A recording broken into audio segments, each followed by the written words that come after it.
தேர்தல் செயல்முறைகளை எளிதாகவும் நம்பகமானதாக மற்றும் வெளிப்படைத்தன்மையுடனும் மாற்ற இந்திய தேர்தல் ஆணையம் கடந்த 6 மாதங்களில் 28 புதிய முன்னெடுப்புகளை மேற்கொண்டுள்ளது. இந்த முன்னெடுப்புகளானது 6 பகுதிகளாக பிரிக்கப்பட்டுள்ளது.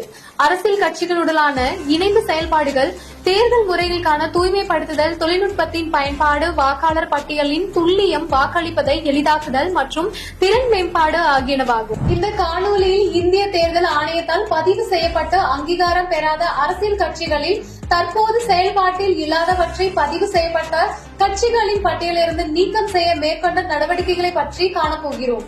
இந்திய தேர்தல் ஆணையம் மேற்கொண்ட இம்முயற்சியின் அடிப்படையில் முதல் கட்டமாக 334 செயல்படாத பதிவு பெற்ற அங்கீகாரம் பெறாத கட்சிகள் இப்பட்டியலிருந்து நீக்கப்பட்டன.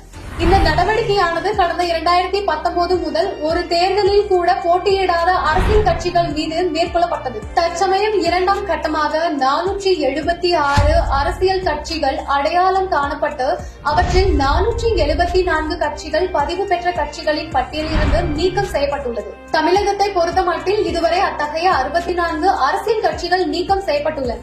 இது போன்ற இந்திய தேர்தல் ஆணையம் தொடர்பான மேலும் புதிய தகவலுக்கு எங்களது அனைத்து சமூக ஊடக தளங்களை பின்தொடரவும் மற்றும் சப்ஸ்கிரைப் செய்யவும்.